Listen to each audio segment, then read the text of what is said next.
down to Pine Ridge for another visit with Lum and Abner, brought to you by the makers of Horlicks, the original malted milk. Many of you I know are familiar with Horlicks, but don't know the many uses this famous product has. How many of you know, for instance, that Horlicks makes a welcome change for breakfast, in place of coffee, tea, or milk, I mean? Or that youngsters love the dry malted milk sprinkled on their cereal, like sugar? Or that Horlicks makes a fine, easily digested luncheon, one that thousands use to keep themselves alert all afternoon? You see what I mean?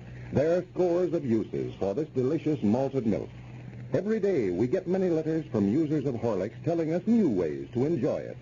The writers of these letters range from youngsters who love to drink this children's favorite, all the way to old folks who never miss taking a glass of Horlicks last thing at night to help them get sound, refreshing sleep and to prevent night hunger.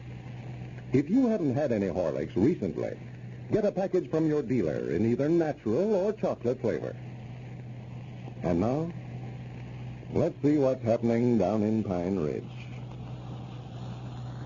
After Lum sold off all his personal property and mortgaged his farm and home for enough to pay off all the stockholders in the silver mine in hopes of clearing himself of the charge of violating the blue sky law, he learned Friday that his efforts were all in vain. He was advised that by paying off the investors, he only made the evidence point stronger than ever to his guilt. His only hope for acquittal now rests in locating Squire Skimp, who promoted the company, and return him to Pine Ridge in time for the trial. As we look in on Pine Ridge today, we find Lum over at his home. Abner's been out on their rolling grocery store all morning and is at the door. Listen. Come in, come in. Oh, come in, Abner. I didn't know whether I'd catch you home or not, Lauck. Yeah, I'm here. How was business today? Oh, pretty good. There's some stuff we're out of. We're needing awful bad, though. I got it wrote down here, brung it over to you. Yeah, well, I can call up the wholesale house and get it out here first thing in the morning. Let's see the list. Yeah. I got it here somewhere. Yeah, here it is. Yeah, that's it. Uh-huh. What's this item here? Toters. Oh, taters. That's an A there, taters. Taters. Potatoes. Yeah, taters, eating taters, yeah. Better get a couple of sacks of them, I reckon. Yeah, we've been running out a lot here late. What's this? Rice, R-I-S-E, rice? Yeah, we're plumb out of rice, Lum. Rice? Huh? Such spelling. Look at this. Flour, F-L-O-U-R. You mean flour to bake bread with? Yeah, eating flour, For yeah. goodness sakes. F-L-O-W-E-R. Well, I never thought that looked right. I figured they'd made a mistake. Figured who'd made a mistake? Why, whoever it was that put that printing on the sack, I copied it off the sack. Oh, you copied it down off of the sack. Yeah, just rub that out there and change it, Lum. No, that's all right. Just let it go. No, go ahead and change it. I don't want nobody to see it if I spelled it wrong. I said we just let it go. I can recollect what it is. F-L-O-U-R. Yeah, it's a new one on me. Huh? Nothing. This next item here you got down here is S-P-I-N-I-T-C-H. Oh, spinach, yeah. Yeah, that ain't it. Did you copy that off of the can? No, we was out of that. I couldn't I find never it. thought that looked right. You spell that S-P-I-N spinach. Spinach. I guess that's right. Did I put down lard on that list there, Lum? Lard. Yeah. I reckon I ain't put one more item here, and it's, Well, I reckon I must have forgot it. You better put down a case of that, for we're smack dab out of it. Wait a minute. What is this other item here? G-R-E-S-E. Oh, well, that's it. Grease. Lard. One, two, goodness. You ought to be sent back to school, Abner. Next time you need stuff, just drive the store by here, and I'll come out there in front and make out the list myself. Yeah. Are you through there now? Through? Yeah, I got something else here for you, too. Something else for me? Yeah.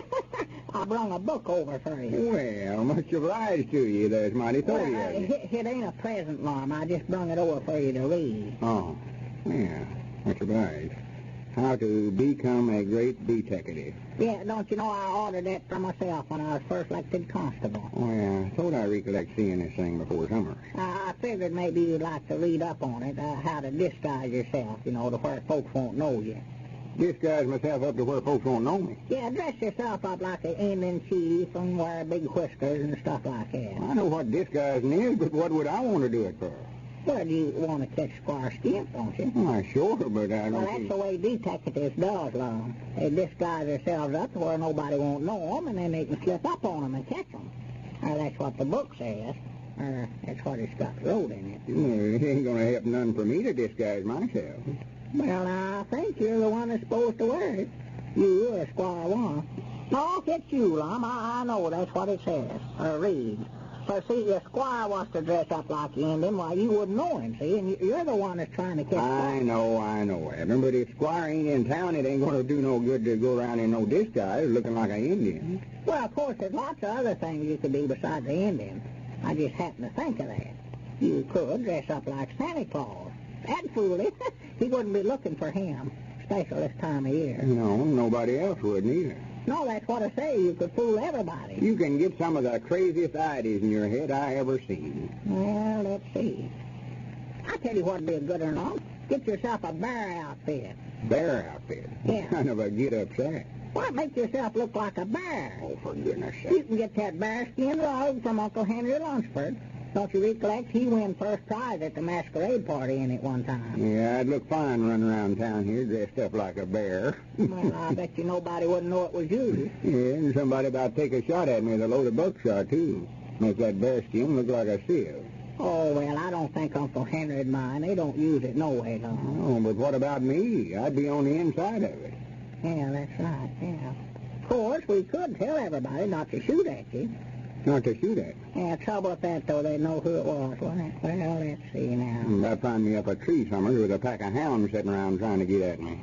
Well, I don't believe the bear idea's any count no way, Lum. I know Squire Skimp ain't going to just stand still and let no bear walk up and catch him. Well, of course not. No. That's the craziest idea I ever heard. Well, let's look through that book. Maybe we can find one you like better there. Abner, I don't want to disguise myself. I told you wouldn't. Wait a minute now. Now, let me show you something here. It tells all about... Here. No, that ain't it. It's got a picture of a fella showing... Yeah, here it is. Yeah, look there. See, here he is before he put on a disguise, and then right over here on this other page is him after he put on them whiskers and stuff. I noticed you never would know it was him in that second picture, would you? I never even knowed him in the first picture. Never seen him before. He could have just stayed like he was, and I wouldn't have known him. Why, of course not. He's crazy. Here he is dressed up like a soldier. Did anybody know that was a soldier, though? Tell by the uniform. Well, sure. Well, it says here, Detective Callahan was very successful as an American spy during the World War. He is pictured here disguised as a German soldier. Well, whose side was he on? Yeah, according to this, he was with the Americans, but he dressed himself like a German. Well, that's the foolishest thing I ever heard of. Run around with the Americans and dressed up like a German. Oh, well, he was over in the trenches with the German soldiers, though. Oh, I thought you said he's with the Americans. Well, he was. He was with the Americans, but he's with the Germans. Oh, for goodness sakes, Abner. He was hired by the Americans, but fought with the Germans. You mean the Americans had to hire soldiers for the other side? No. He was what they called a spy. He was working for the Americans, but fought for the Germans.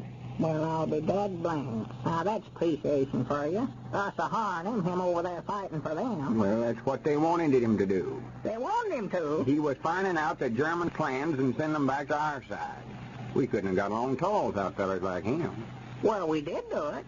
We win, and he was on the other side. All right. Just let it go. Put the book up. Yeah. I ain't got time to explain it. Well, let me just show you this. Just put the book up, I said. Wouldn't do go no good to dress up in no disguise, no way. Squire ain't here in Pine Ridge. First thing I've got to do is find out where he's at before I try to catch him. I might could dress up like something. You dress up. Yeah, I could drive backwards and forwards in front of his house in the store, and if Squire come out to buy something, well, I could catch him before he knows. He ain't over at his house. Ain't even in town, I told you. I was over talking to Miss Skimp this morning. She ain't got no more ideas where he's at than we have. Well, I'm just trying to help you. I know we are, Abner, and I appreciate it, too. You know what that judge said, the only way for you to keep out of the penitentiary is find Squire Skimp. I know it. I'm doing everything I can to locate him. Got to find him first, though. Yeah. I had an idea here this morning, it might have. Going to put some advertisements in the paper for him. Advertisement. Yeah, I wrote out 2 or 3 here I thought I might use. Figured I might scatter 'em around over the country in newspapers. Uh-huh. Giving a description of him and all. Oh, one of them lost, strayed, or stole things, huh? Well, sorta, not exactly. Just telling what he looks like and offering a reward for information about where he's at and all. Yeah, I done that once when my mule strayed off. I got them back all right, but I don't know whether to work on humans or not. Well, I just figured, though, about the only chance we had was to... Wait a minute.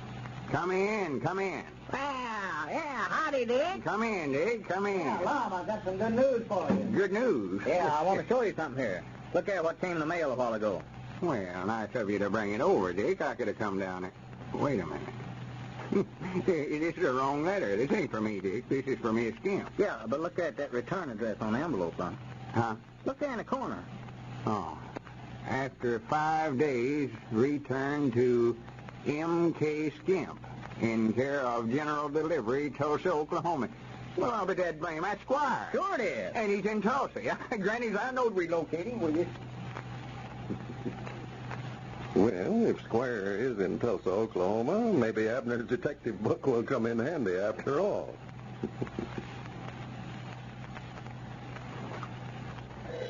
And that, ladies and gentlemen, is the phone in the home of Mrs. Grace Stockton. We're just about to hear a mighty interesting conversation. Listen. Hello? Who? Oh, hello, Jane. I didn't know your voice. Yes, I'm going to be in for a little while anyway. You got what? A new way to reduce? Yes, I'd love to hear about it. Sure, come right on over. I'll be waiting. Yes, and goodbye. And now, the scene is in Grace's home a few minutes later. Jane, Grace's friend, is telling her about her new reducing plan. Listen. Anything more, Jane? No, that's all there is to it. Just cut out those heavy lunches we've been eating and drink a glass of Horlicks instead. None of those awful exercises, and nothing to take either. Well, that sounds all right, Jane. I often drink Horlicks, but I... There are no buts, Grace. You know Mrs. Green and that crowd. Well, they've been using Horlicks for 2 weeks, and they've lost quite a few pounds already. That's good enough for me. But, Jane, let me ask you one question. Is this plan safe? I mean, cutting down on meals isn't always a good thing to do, you know. I don't want to interrupt, ladies and gentlemen, but I think I can answer that question even better than Jane. The Horlick plan is essentially safe, because Horlicks is a nourishing, sustaining food. It contains the elements necessary for proper energy and nourishment, and a glassful every noon gives ample strength and sustenance to carry on. You can safely try this plan. Your doctor will most certainly approve it. You can get Horlicks, you know, in both natural and chocolate flavor. Remember, just drink a glassful every day in place of your regular noonday lunch. That's all there is to it. This is Carlton Brickert, speaking for Lum and Abner and Horlicks. We'll now bid you all goodbye until tomorrow at this same time.